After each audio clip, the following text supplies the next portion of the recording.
नमस्कार, मैं हिमांशु मिश्रा और आप देख रहे हैं द इनसाइड स्टोरी। तो 4 दिसंबर 1994 इस दिन गोपालगंज के डीएम को मुजफ्फरपुर में सरेआम मार दिया जाता है, उनकी नृशंस हत्या कर दी जाती है। इस मामले में आरोपी आनंद मोहन की अब रिहाई हो रही है, जिसे लेकर बिहार की सियासत बहुत गर्मा गई है। क्योंकि हम लोग अक्सर राजनीति का अपराधीकरण हो रहा है, इसको लेकर बात करते हैं तो सवाल पूछे जा रहे हैं कि ये नियमों में बदलाव करके क्या आनंद मोहन को छोड़ने की कोशिश हुई है। तो ऐसे में नीतीश कुमार जी खामोश हैं।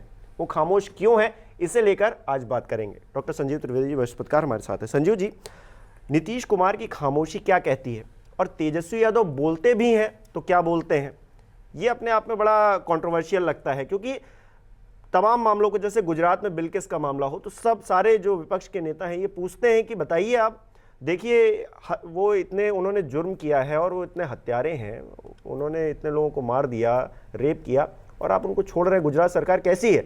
बिहार में जब हो रहा है तो खामोशी है। देखिए, राजनीति की बातें हम करेंगे और ये होती रहती हैं, लेकिन जिस घटना विशेष का आपने जिक्र किया है, आज भी उसे याद करता हूँ तो एक अजीब सी भावना आती है। आप ये समझिए कि डीएम किसी ज़िले का, जिसके ऊपर पूरे ज़िले की सुरक्षा की जिम्मेदारी होती है, उसे मार दिया गया था। गोपालगंज ज़िला, जिसके डीएम थे जी कृष्णैया, दरअसल वो आंध्राइट थे, हैदराबाद से थे और बिहार काडर के आईएएस ऑफिसर थे, और उनकी पोस्टिंग उस वक्त गोपालगंज में थी। हाजीपुर में एक बैठक थी, तो वो बैठक अटेंड करके अपने एम्बेसडर कार में अपने एक सिक्योरिटी गार्ड, जो उन्हें बॉडीगार्ड मिला होगा, और अपने ड्राइवर के साथ एम्बेसडर कार में वापस गोपालगंज की तरफ जा रहे थे। मीटिंग ख़त्म हुई थी और शाम का वक्त था, और आप ये समझिए कि हाजीपुर से आप मुजफ्फरपुर होते हुए गोपालगंज की तरफ निकलते हैं। तो मुजफ्फरपुर शहर में उस दिन एक शव यात्रा हो रही थी, छोटन शुक्ला उनकी, और वो शव यात्रा जा रही थी। बड़े लोग आक्रोशित थे, हत्या हुई थी, और बिहार पीपल्स पार्टी के वो सदस्य थे जिसके मुखिया थे आनंद मोहन सिंह। आनंद मोहन सिंह भी चल रहे थे उसी शव यात्रा में। भीड़ एकदम नाराज़, एकदम गुस्से में, और ये गाड़ी जब भीड़ के बगल से गुजरती है डीएम साहब की, वो उस ज़िले के डीएम नहीं है, अगला ज़िला गोपालगंज उसके डीएम है वो, लेकिन उस भीड़ में नाराज़गी पुलिस और प्रशासन के खिलाफ है। तो यूं ही बस अचानक उस गाड़ी को घेर लिया जाता है।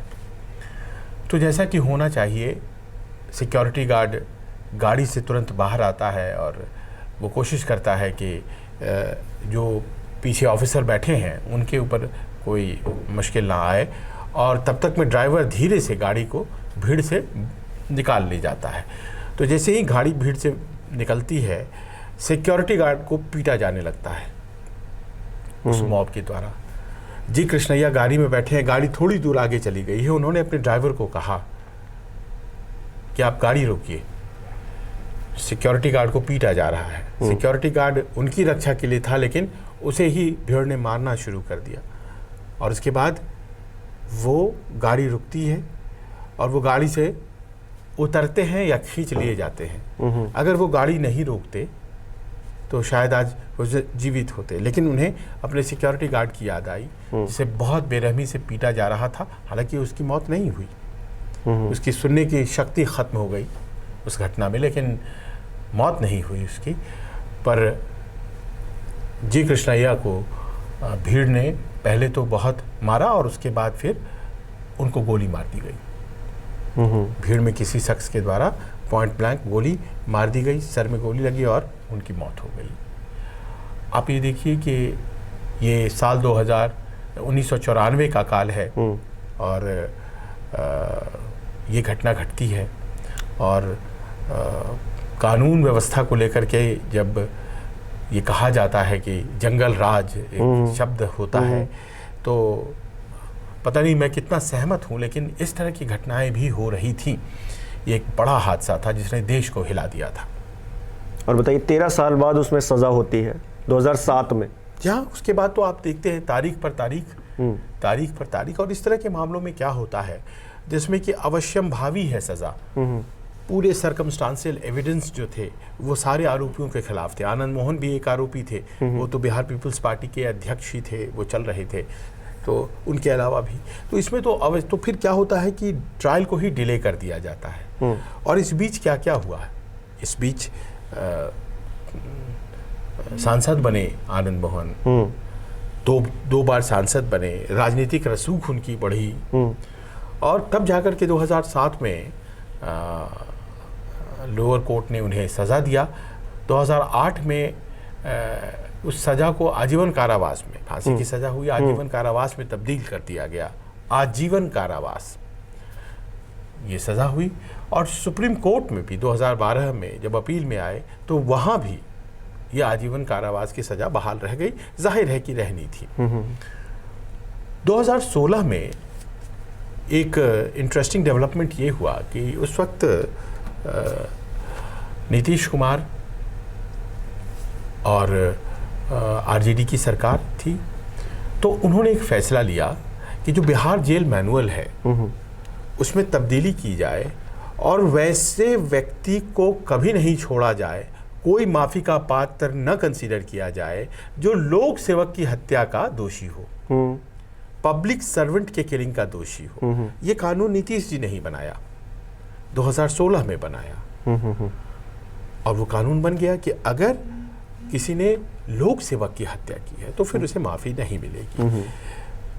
तो जाहिर है आनंद मोहन सिंह, जिन्होंने उसके बाद 15 साल जेल में काटे, 2007 में जैसे ही कन्विक्शन हुआ तो जेल चले गए और उसके बाद से लगातार जेल में रहे। हालांकि हाल के दिनों में कई बार वो पैरोल पर बाहर आना शुरू हुए जब ये वाली सरकार बनी है, आरजेडी और जेडीयू वाली सरकार 2022 के बाद वाली। तो वो उनके बेटे बेटी की शादी, इसमें वो बाहर आने लगे। पर उनके लिए माफ़ी तो बहुत मुश्किल थी, असंभव था, क्योंकि जेल मैनुअल में लिखा हुआ था कि साहब इनको माफ़ी नहीं मिल सकती है, लोक सेवक की हत्या का दोष है इन पर। लेकिन उस अमेंडमेंट को जिसे खुद नीतीश जी ने 2016 में किया था अपने हाथों से, उसी अमेंडमेंट को उन्होंने 10 अप्रैल 2023 को अपने ही हाथों से मिटा दिया, हटा दिया। और हत्या आरोपी ही समझा जाएगा, चाहे वो लोक सेवक की हत्या करे, सामान्य व्यक्ति की हत्या करे, सबको बराबर माना गया। और अगर किसी एक को सजा में माफ़ी मिल सकती है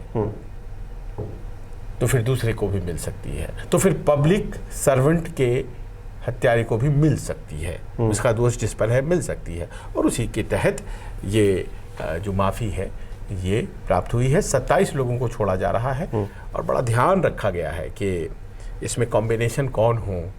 तो जैसे कहते हैं कि कुछ आरोप लगाने वाले लगा रहे हैं कि इसमें जो सपोर्ट वर्ग है आरजेडी जेडीयू का, उसके ज़्यादा अपराधी छोड़े गए हैं। और ये बहुत दुखद है कि अपराधी और अपराधियों में भी जाति और वर्ग विशेष देखा जा रहा है। And this is what is called criminalisation of politics. जो बातें हो रही हैं वो ये कि देखिए उनके बेटे की शादी में और मतलब जमावड़ा लगा, राजनीतिक जमावड़ा लगा, उधर नियमावली में बदलाव किए गए, अब वो बाहर आ रहे हैं। किसे फ़ायदा हो रहा है? सबसे ज़्यादा फ़ायदा राजनीतिक तौर पर किसे हो रहा है? दोषी वही है उस क्रिमिनलाइजेशन जिसका हम लोग जिक्र कर रहे हैं। तो ये तो फिर नीतीश जी की तरफ सुई घूम गई और नीतीश जी खामोश हैं।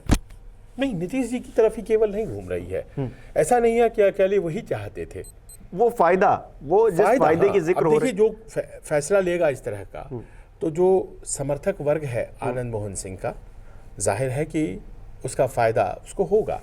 पर इस फैसले के लिए जैसा कि आपने बताया कि उनके बच्चों की शादी में ज़बरदस्त जमावड़ा लग रहा है, फोटो भी वायरल हो रही है, ललन सिंह के साथ गले मिलते, फूल देते। और देखिए कि उनके बेटे विधायक हैं। हाँ, आज की तारीख में उनकी पत्नी पूर्व सांसद रह चुकी हैं, लवली सिंह, वो खुद भी 2 बार सांसद रह चुके हैं, कई बार एमएलए रह चुके हैं, तो एक बड़ा राजनीतिक परिवार। लेकिन इस प्रश्न के जवाब में आनंद मोहन सिंह की पृष्ठभूमि आपको समझनी पड़ेगी। ये कहानी शुरू होती है जब मंडल का दौर आता है। हालांकि उसके पहले भी वो राजनीतिक रूप से सक्रिय थे, और वो कोसी का एक क्षेत्र है, बिहार में अपेक्षाकृत बहुत कम विकास है, बाढ़ बहुत आती है उस इलाके में, कोसी का क्षेत्र। और उस कोसी के क्षेत्र सहरसा ज़िला से आते हैं आनंद मोहन सिंह। उस इलाके में सहरसा, पूर्णिया, कटिहार, बैकवर्ड इलाके, और वो सीमांचल की तरफ चला जाता है ये पूरा। तो सहरसा और पूर्णिया और ये सब इलाकों में उस दौर की बात है कि मंडल कमीशन से पहले, ठीक पहले, अगड़े पिछड़े जो थे उनके वर्चस्व की लड़ाई चल रही है। ये मैं आपको 90 के ठीक पहले की बात बता रहा हूँ। राजनीतिक रूप से सक्रिय तो आनंद मोहन सिंह जेपी आंदोलन से ही है, लेकिन उसके बाद उनकी राजनीति हो क्या, किस तरह की वो राजनीति करे, तो उन्होंने तय किया अगड़ों की राजनीति हमें करनी है। क्योंकि पिछड़ों में उस क्षेत्र में एक दूसरा नेता पैदा हो रहा था और बहुत तेजी से आगे बढ़ रहा था, उसका नाम था पप्पू यादव। और ये दोनों लोग 1990 में एमएलए बने, और दोनों का उभार एक सवर्णों का नेता बन रहा है आनंद मोहन सिंह, और पिछड़ी जातियों के नेता के तौर पर पप्पू यादव। और दोनों में काफ़ी अनबन, दोनों एक ही क्षेत्र से आने वाले, दोनों विधायक। और हमें याद है उस दौर में खूब एक दूसरे से अदावत, और उसकी कहानियाँ छपती थी। माया एक पत्रिका हुआ करती थी उस दौर में, और मुख पृष्ठ पर आनंद मोहन सिंह का बंदूकों के साथ वो तस्वीर मुझे आज भी याद है। तो वो दौर था। लेकिन ये घटना घट जाती है 1994 में, और जैसे ही ये घटना घटती है तो उसके बाद आनंद मोहन सिंह का नाम बदनाम होने की बजाय राजनीतिक रूप से और ज़्यादा बड़ा हो गया, क्योंकि मरने वाले एक दलित ऑफिसर थे। हालांकि उस वक्त ये बात बहुत ज़्यादा परिप्रेक्ष्य में नहीं थी मायावती, लेकिन आज इस बात को जरूर जिक्र कर रही है कि देखिए दलित विरोधी हैं, ये अपराध के समर्थक हैं। और एक आईएएस का मरना ज्यादा बड़ी बात थी ना। बिल्कुल बिल्कुल। वो किस पृष्ठभूमि से आते हैं ये तो अलग बात है। एक आईएएस ऑफिसर मारा गया था, वो भी नृशंस तरीके से, लिंचिंग कर दी, लिंचिंग, मॉब लिंचिंग करके। लेकिन इसका देखिए दूसरी तरफ इस घटना के ठीक 2 साल बाद मेंबर ऑफ पार्लियामेंट हो गए आनंद मोहन सिंह। उन्होंने अपनी पार्टी बनाई थी, बिहार पीपल्स पार्टी। वो पार्टी उन्होंने मर्ज किया नीतीश कुमार की पार्टी के साथ, और फिर वो सांसद बने। फिर दोबारा से वो ब्रीफली जेल में थे, जेल से ही सांसद बने। इसी घटनाक्रम में वो जेल में थे, दोबारा फिर से सांसद बने 1998 में। 1994 की कहानी कही जाती है कि वैशाली में चुनाव हुए, उपचुनाव हुए, और ये राजपूत जाति से आते हैं आनंद मोहन सिंह, और सवर्णों के इतने बड़े नेता के रूप में इनका उभार हो रहा था। मंडल कमीशन लागू हो चुका था, और सवर्णों अवर्णों में बहुत ज़्यादा एक खाई क्रिएट हो रही थी। आज तो मैं जब देख रहा हूँ कि सब लोग उनकी रिहाई के बारे में पॉजिटिव हैं, लेकिन उस वक्त जो है उनका विरोध बहुत शिद्दत से करते थे आरजेडी के और तमाम लोग। उस वक्त तो जनता दल था। तो उन्होंने अपनी पत्नी लवली आनंद को खड़ा किया वैशाली से, और सारे भूमिहार और राजपूत समाज के लोग, जो कि अमूमन एक दूसरे से टकराते रहते हैं बिहार में, लेकिन वो सब साथ आ गए, और उन्होंने सवर्णों की एकता के नाम पर उन्हें जिताया। तो वो एक ऐसे नेता के तौर पर उभार पा रहे थे उस दौर में, 90 के दशक में। और देखिए कि आज जब उन्हें छोड़ा गया है, तो उनकी वही जो वोट कैचिंग एबिलिटी है, उसी को बार बार संदर्भ में रखा जा रहा है कि आखिर नीतीश जी ने ये एक्शन अगर लिया है, अपनी ही बात से पीछे हट गए हैं, तो क्यों किया है? तो उसके पीछे कहा यही जा रहा है कि सवर्णों में पैठ है, और अगर सभी सवर्ण जातियों के भले ही नेता ना हो, लेकिन जो राजपूत समाज है उसके बड़े नेता हैं, क्योंकि राजपूत समाज का कोई बहुत बड़ा प्रादेशिक नेता अभी बिहार में नहीं है। हर दल के पास अपने अपने नेता हैं, लेकिन एक सबसे ऊपर, दलों से ऊपर जिसकी अपनी एक पहचान है, तो आनंद मोहन सिंह क्या वो हैं? और उनकी पकड़ उस 6 से 8% मतदाता कहे जाते हैं करीब करीब राजपूत हैं। तो क्या उसमें उस वोट बैंक को अपनी तरफ साधने की कोशिश है? क्या ये हो रहा है? और उसकी वजह ये बताई जाती है कि करीब ऐसे 30-35 विधान सभा की सीटें हैं जिस पर राजपूत मतदाता जो है वो बड़े प्रभावशाली हैं। 5-6 ऐसी लोकसभा की सीटें हैं जहां राजपूत मतदाता बहुत प्रभावी हैं। तो ये जो चुनाव काल आ रहा है, क्या उसकी वजह से ये फैसला हुआ है? लोग यही प्रश्न नीतीश कुमार या तेजस्वी यादव, यहाँ तक कि सुशील मोदी से भी कर रहे हैं। कंपैरिजन ये भी हो रहा है क्योंकि यूपी बिहार लगा है। यूपी के मुख्यमंत्री जो है कहते हैं कि हम मिट्टी में मिला देंगे, ऐसे जो माफिया हैं या फिर ऐसे जो गुंडागर्दी करते हैं उन लोगों को हम छोड़ेंगे नहीं, बख्शेंगे नहीं। और देखिए अतीक के साथ क्या हुआ, या तमाम और भी लोग हैं, देखिए हम बुलडोज़र चला रहे हैं, ये कर रहे हैं, वो कर रहे हैं। लोग कंपैरिजन बिहार की सरकार से भी कर रहे हैं कि नीतीश कुमार जो है वो बाहुबलियों को या अपराधियों को छोड़वा रहे हैं। हाँ, लेकिन तो ये इसका फायदा नुकसान क्या देख पा रहे हैं लेकिन राजनीतिक नीतीश कुमार जब सत्ता में आए, साल 2005 की बात है, तो उस वक्त उनकी पहचान एक ऐसे व्यक्ति के तौर पर हुई जो कानून व्यवस्था में सुधार लाना चाहता है। क्योंकि उसके पहले 2005 तक का काल सचमुच में कानून व्यवस्था के लिहाज से बहुत अच्छा काल नहीं माना जाता है। वो डार्क एज की तरह होता है। सबसे ज़्यादा पलायन होता है, नौकरियां नहीं हैं, पढ़ाई के लिए समय पर वहाँ पर सेशन ख़त्म नहीं हो रहे थे, नौकरी के लिए, छोटे छोटे रोज़गार के लिए बिहार के लोग बाहर और अभी भी पूरे देश में नज़र आते हैं। सबसे ज़्यादा माइग्रेशन उस दौर का है। उसके बाद तो फिर सिलसिला हो गया माइग्रेशन, लगातार आप देखेंगे बिहार के लोग दूसरी जगहों पर जाकर काम करते हैं। 2005 में जब वो आए तो उन्होंने कानून व्यवस्था को नीतीश जी ने सुधारा। अब वही नीतीश जी जिनके ऊपर ये तोहमत लग रहा है जो आप कह रहे हैं, तो मैं इसको ऐसे एक्सप्लेन करता हूं कि जो वोट बैंक की राजनीति होती है ना, वो सब तय कर देती है। तो यानी कि राजनीति से ऊपर कुछ नहीं है। उत्तर प्रदेश में देख लीजिए, जो वोटर वर्ग नहीं है मुस्लिम समाज, तो कानून सबसे ज्यादा लागू होता हुआ उन पर दिखता है। हकीकत क्या है, यह अनुसंधान का विषय हो सकता है। हालांकि ऐसा नहीं है। जो अभी हाल ही में यूपी पुलिस की तरफ से जो माफियाओं की लिस्ट जारी की गई है सरकार की तरफ से, उसमें बहुत सारे सिर्फ ऐसा कहें कि मुस्लिम ही हैं ऐसा नहीं है, हिंदू वर्ग के लोग भी हैं उसमें, तमाम वर्ग के लोग हैं। तो वो 66 पर लोगों का नाम जारी किया गया हाल ही में। हाँ, वो है। और एक फहरिस्त और आई है जो ये कहती है कि इतने केसेस वाले लोग हैं, ये खुले घूम रहे हैं। हाँ, ये भी आई है। हाँ, और वो ये फला समाज से, ये फला समाज से, ये फला समाज से हैं। तो कहा जा रहा है कि दोनों तरह के फहरिस्त बैलेंस करने की कोशिश। हाँ, बैलेंस। तो ये राजनीति करती है एक्सप्लेन। दूसरा ये है कि जहाँ उत्तर प्रदेश में जो एक्शन है वो वोट का कंसोलिडेशन करता है, और निकाय चुनाव में जिस तरह के बयान हो रहे हैं पक्ष प्रतिपक्ष की तरफ से, है ना, अतीक अशरफ की हत्या के मामले में, उससे स्पष्ट है कि इस पूरे मामले का एक राजनीतिक पक्ष भी है। बिल्कुल है, बिल्कुल है। अब उसी को आप ले चलिए बिहार, इसी दृश्य को, तो आप पाएंगे इस मामले का भी राजनीतिक पक्ष है, क्योंकि सामने लोकसभा के चुनाव है और उसके बाद तुरंत विधानसभा के चुनाव उस राज्य में हैं। तो ये जो 68% वोट हैं, ये अभी तक तो बटे हुए हैं, क्योंकि सवर्ण जातियां जो बिहार की हैं वो अमूमन अब बीजेपी को वोट करती हैं, लेकिन राजपूत एक ऐसी जाति है जिसमें कि वोट आरजेडी को भी किया जाता है और फिर भारतीय जनता पार्टी को भी किया जाता है। तो आरजेडी के वोटों में और इजाफा करना है, जेडीयू के वोटों में और इजाफा करना है, ये मंशा अगर है तो फिर यहाँ भी राजनीति एक्सप्लेन कर रही है और कोई बात नहीं है।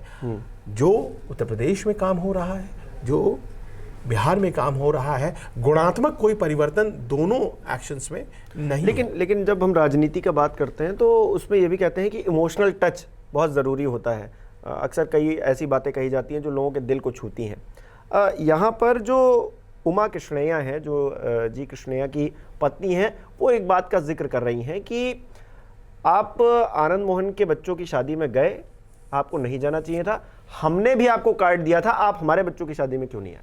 तो ये मतलब आपकी एक मेंटालिटी दिखा रहा है, आपकी चीज़ें दिखा रहा है सामाजिक तौर पर कि आप उसमें इंटरेस्टेड नहीं हैं, लेकिन इसमें हैं। तो ये कहीं ना कहीं इमोशनल टच जो मैंने इस भी पूरे सुना, मामले पे है उमा वो नुकसान कृष्णैया, करेगा ये। जी हाँ, उमा कृष्णैया, उनकी बातें इंटरनेट, टेलीविज़न, हर जगह अखबारों में छपी हैं उनकी बातें, और वो बड़ी मार्मिक हैं वो बातें जो वो कह रही हैं। और बड़ा माकूल प्रश्न है कि आप उनकी बुलावे पर उनके बच्चों की शादियों में गए तो हमारे बच्चों की शादियों में क्यों नहीं आए? और दूसरा ये भी है कि एक ऑफिसर मारा जाता है और जो दोषी हैं, देखिए आनंद मोहन की क्या भूमिका थी, हम या आप उस वक्त वहाँ नहीं थे, लेकिन कानून ने तय किया है कि वो दोषी हैं।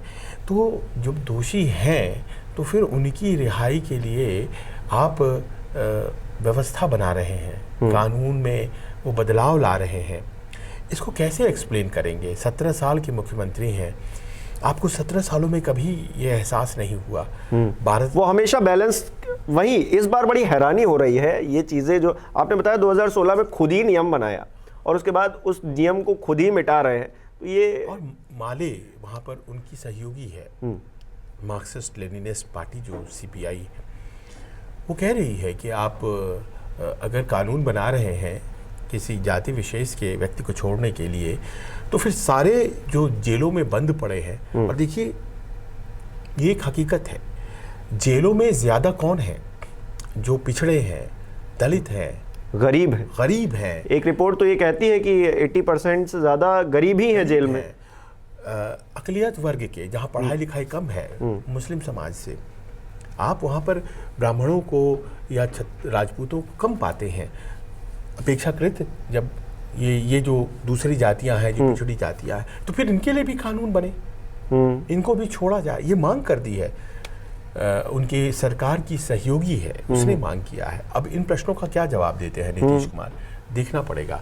देखिए किसी का छोड़ा जाना, चलिए ठीक है, 15 साल की सज़ा हो गई है, और आपको लगता है कि ये मानवीय दृष्टिकोण है कि राजीव गांधी के किलर्स जब छोड़े जा सकते हैं, जब बिल्किस बानो के दोषियों को रेमिशन मिल सकता है, माफ़ी मिल सकती है, हालांकि मामला सुप्रीम कोर्ट चला आया है, तो क्या दूसरों को भी मौका मिलना चाहिए? ये इस पर बहस हो सकती है। पर अगर आपके फैसलों में राजनीति निहितार्थ हो जाती है, आपके फैसले अगर दिखने लग जाते हैं कि सियासत के लिए किए जा रहे हैं, तो फिर आपके होने पर जो है वो प्रश्न उठने लगता है। यहाँ दोषी अब आनंद मोहन नहीं है, 1994 में थे, यहाँ दोषी अब राजनीति है।